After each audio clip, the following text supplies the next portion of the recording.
Diesel car बंद हो जाएंगी, या अभी हमें डीजल कार लेना सही है या नहीं सही है, या ईवी हमारा फ्यूचर है या नहीं है, ये BS7 कब आएगा। आज सारे क्वेश्चन के आपके जवाब देता हूँ मैं आपको आज।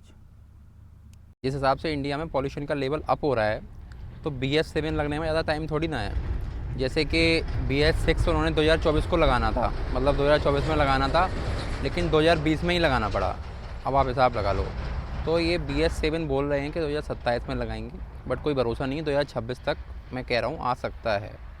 ऐसा श्योर हो जाइए आप, 2026 में तो आ ही जाएगा। और जितनी भी आप पे अगर दिल्ली NCR में रह रहे हैं या कुछ भी रह रहे हैं, आसपास रह रहे हैं दिल्ली NCR के, तो पुरानी गाड़ी लेने में बेवकूफ़ी है अभी। Hello, my name is Piyush.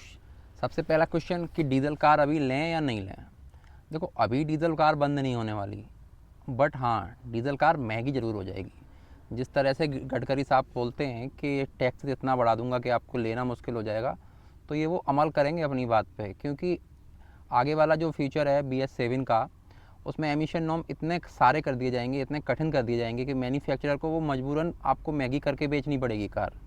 तो उस चक्कर में अगर आपका प्लान है डीजल कार अभी लेने का, तो ये सबसे बेस्ट ऑप्शन है कि आप अभी ले सकते हैं। अगर दिल्ली NCR में नहीं रह रहे हैं, अगर आसपास भी रह रहे हैं आप, या थोड़ा दूरी है या कुछ भी है, तो आप बेधड़ल्ले से आप कार लो, खूब चलाओ। 15 साल तो खूब चला सकते हो। अगर यूपी वगैरह हिमाचल में रह रहे हो तो जम के चलाओ, कुछ नहीं होने वाला। अभी फ़िलहाल मैं बात कर रहा हूँ मैं। अब ये कहते हैं कि BS7 में क्या क्या ऐसे नॉर्म्स आ जाएंगे। BS7 को जैसे अभी उन्होंने 80 मिलीग्राम और पेट्रोल का 60 मिलीग्राम कार्बन रखा है ना, जो उनका प्रोड्यूस करना चाहिए गैस, कार्बन मोनोऑक्साइड। तो अब वो कह रहे हैं कि पेट्रोल के बराबर ले आओ। तो इसके चक्कर में काफ़ी डीजल कार हम लोगों ने मतलब अपनी खो दी। वरना खो दी, ब्रेजा खो दी, और ये आपकी मारुति की डिज़ायर खो दी, मतलब स्विफ्ट डिज़ायर दोनों में से।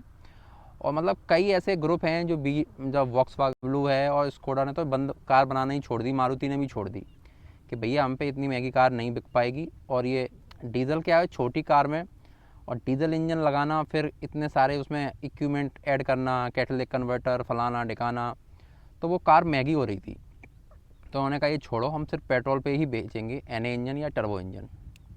बेसिकली क्या होता है, एमिशन नॉर्म्स का मतलब यही होता है कि हमको कार्बन मोनोऑक्साइड जितनी कम से कम होनी चाहिए उतनी कम से कम प्रोड्यूस करनी है। इस चक्कर में वो लोग सारा डंडा जो हम लोगों की ऑटोमोटिव इंडस्ट्री है, ऑटोमोबाइल इंडस्ट्री, इसी पे दे रहे हैं। जबकि इतने कारखाने चल रहे हैं, दुनिया की चीज़ें हो रही हैं, उन पे वो नहीं, उनको सिर्फ एक लाइसेंस देना है। लाइसेंस के बाद फिर कोई नहीं जाता उन्हें चेक करने, ना उनका कोई चालान कटेगा। अब हम लोग तो क्या है, हम लोग तो गाड़ी रोड पे चलाएंगे ना, यहाँ नहीं कटेगा, चंडीगढ़ में कट जाएगा, बाहर कट जाएगा, दिल्ली में कट जाएगा चालान। और जो कंपनी एक जगह रखी हुई है उसको कौन देखने आ रहा। साल में एक बार कोई इंस्पेक्टर आएगा, चेक करेगा, रुपए लेके जाएगा, बात ख़त्म। अब प्रॉब्लम हो रही है जो रन करते हैं हम लोग कार उनको, कि आपकी BS4 है, दिल्ली में एंट्री नहीं कर सकती, आपकी BS6 है, ये ज़्यादा दिन नहीं चलेगी। ऐसी चीज़ें हैं जो प्रॉब्लम कर रही हैं हम लोगों को। जो कार एंथुसियाज हैं उनको प्रॉब्लम हो रही है कि हमारी डीजल कार हमसे छीन ले रहे हैं। अभी तो फ़िलहाल में नहीं छीन ले रहे हैं, बट हाँ, आने वाले टाइम पे महंगी ज़रूर हो जाएगी डीजल कार। अब BS6 के आने से क्या हुआ था, जो हमारी कार थी डीजल कार, उन्होंने क्या किया, पहले 2000 सीसी से ऊपर को यूरिया वो लोग प्रोवाइड कराते थे। अब उन्होंने 1.5 सीसी में या क्रेटा वगैरह आती थी, उनमें पहले यूरिया नहीं पड़ती थी। तो उन्होंने DPF फ़िल्टर ला के, मतलब डीजल पर्टिकुलर फ़िल्टर ला के, पहले कैटलिक कन्वर्टर आता था, उसके बाद उन्होंने डीजल पर्टिकुलर फ़िल्टर डाल दिया। तो फिर उन्होंने पर्टिकुलर फ़िल्टर डाल दिया, तो उसकी जो कार की दम है वो बिल्कुल घोट दी।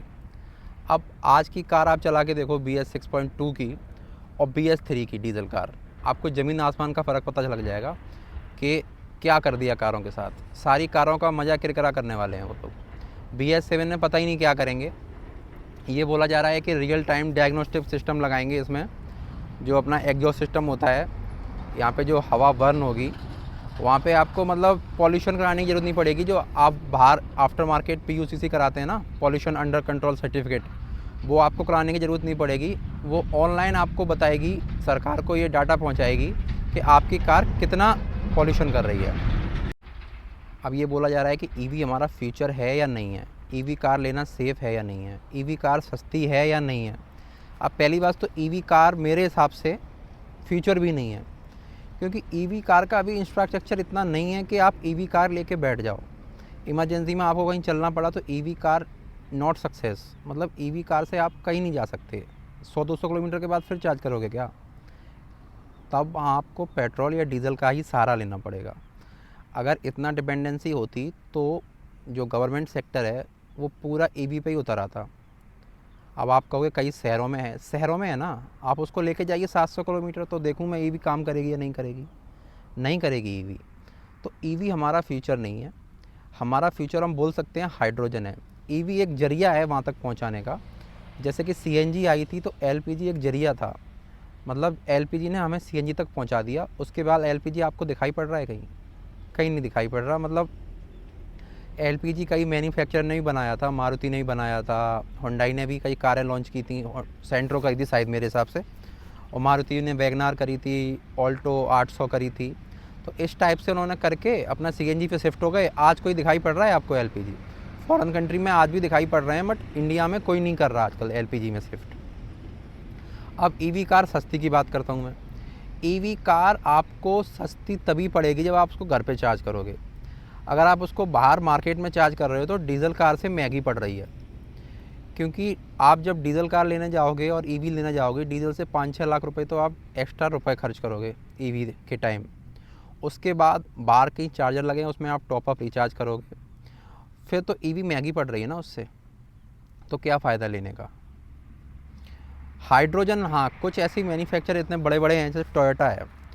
टोयोटा ईवी पे कम ध्यान देकर वो हाइड्रोजन पे दे रहा है। आपने ऑटो एक्सपो में देखा होगा, उन्होंने अपना एक भी ईवी, मतलब 95% लोग ईवी पे भाग रहे हैं, क्योंकि उनके ऊपर प्रेशर है ऊपर से, तो उन्हें मजबूरन भागना पड़ेगा। टोयोटा सिर्फ अपना हाइड्रोजन पे ध्यान दे रहा है, हाइड्रोजन फ्यूल पे, कि आगे चल के मैं हाइड्रोजन में ऐसा क्या निकालूं जो हाइड्रोजन ही सक्सेस होगा। आपको भी पता है, क्योंकि हाइड्रोजन ही सक्सेस हो सकता है, ईवी सक्सेस नहीं हो पाएगी। अब BS7 की बात करें तो BS7 वैसे बोला तो ये जा रहा था कि 2027 में हम आपको इसका फॉलो करना पड़ेगा, आपको ये लागू कर देंगे वो लोग। BS7 को 2027 में लागू करेंगे, बट जिस हिसाब से दिल्ली में या कई जगह पॉल्यूशन का लेवल अप हो रहा है, और उन्हें क्या लगता है सरकार को कि सिर्फ पॉल्यूशन हमारा ये ऑटोमोबाइल सेक्टर ही दे रहा है उनको, बल्कि ऑटोमोबाइल सेक्टर तो सिर्फ 30% ही पॉल्यूशन दे रहा है। बाकी तो सारा कुछ जो इंडस्ट्रियल एरिया है, तमाम चीज़ें हैं, उनसे आ रहा है। अब आप जनरेटर देखते हैं, इनका कोई PUC सर्टिफिकेट तो होता नहीं है। आप लेके आओ, एक बार घर पे खड़ा कर लो, उसके बाद कौन देखने आ रहा है कि इसमें क्या चल रहा है? उस पर कोई ध्यान नहीं है। सारा ध्यान हम लोगों की कार पे है उनका। अगर कार वालों पे इतना ध्यान दे रहे हो तो आप मुझे ये, मतलब ऐसा नहीं है कि आप BS7 नहीं लाइए, क्योंकि BS7 और यूरो 7 जो यूरोपियन कंट्री में है वहाँ होता है यूरो 7। तो BS7 और यूरो 7 दोनों मतलब सेम उसी पे आधारित वो लोग बनाएंगे। अब मेरे हिसाब से 2026 में वो लोग लागू कर देंगे, आप देख लेना। उसके बाद गाड़ियों की ऐसी तैसी होने वाली है। वैसे भी सरकार हम लोगों से जो ये अपना ऑटोमोबाइल सेक्टर है उसमें इतना टैक्स लेती है, GST, सेस वगैरह। अब फॉर्च्यूनर कार ले लो आप, उसमें 52% का आपको टैक्स देना पड़ता है। मतलब आधी कार आप, मतलब आधे रुपए आप वसूल कर पा रहे हो, बाकी सारा कुछ टैक्स में जा रहा है। तो फिर भी हम लोग रेडी हैं कार चलाने के लिए कि भाई कोई दिक्कत नहीं, आप टैक्स ले लो, सारा कुछ ले लो। बट उसके बाद भी इन्होंने नए नए नियम लगा रहे हैं। अब तो फिर क्या ही रह जाएगा कारों में। मतलब आप चला के देख लेना यार, 2013 की कार चलाना, 14 की चलाना, 15 की चलाना, और BS 6.2 की चला लेना, आपको ज़मीन आसमान का फ़र्क पता लग जाएगा कि कार में बिल्कुल, अगर मान के चलिए जैसे किसी की, आपका मोटरसाइकिल है, उसमें कंबर्शन तभी तो बनेगा जब उसकी आप साइलेंसर से हवा निकलने देंगे प्योर प्रॉपर। उसे साइलेंसर के आगे बनी क्या क्या लगा देंगे तो वो कैसे हवा निकलेगी? तो ऐसे ही हो रहा है उसमें BS7 में। वो इतने सारे फ़िल्टर लगा देंगे उसके एग्जॉस्ट सिस्टम में, तो वो कहाँ से फिर दम बनाएगी गाड़ी, कहाँ से क्या करेगी? तो यही है, BS7 जल्दी से जल्द आने वाला है। तो आप अगर रेडी नहीं हो तो रेडी हो जाएं। और अभी डीज़ल कार लेने में कोई घाटा नहीं है, आप डीज़ल कार ले सकते हैं बेधड़क। दिल्ली NCR में रह सकते हैं तो 10 साल ले सकते हैं, बाहर रह रहे हैं तो धड़ाके से आप लीजिए। क्योंकि अभी अगर बंद होती तो मैन्युफैक्चरर पागल हैं क्या? इतने बड़े बड़े प्लांट लगा रखे हैं, इंजन लगा रखा है, इतना सारा रुपया इन्वेस्ट कर रखा है, तो उनका तो बेकार हो जाएगा। इतनी सेंस तो उनके अंदर भी है। अभी आपका 10-20 साल 30 साल कुछ नहीं होने वाला, मतलब होने वाला है, डीजल महंगी हो जाएंगी, बट प्रॉपर आप ये बोलो डीजल गायब हो जाए हमारे सामने से, ऐसा मैं आपको श्योरिटी दे सकता हूँ अभी ऐसा गायब नहीं होगा। क्यों, कई कारें हैं, BS3 हैं, BS4 हैं, जो महाराष्ट्र में कई ऐसे स्टेट हैं जहाँ चल रही हैं, हर जगह से थोड़ी ना गायब कर दोगे आप। तो अभी तो आप आसानी से डीजल कार ले सकते हैं, खूब चलाइए उसको। चलिए, वीडियो देखने के लिए धन्यवाद।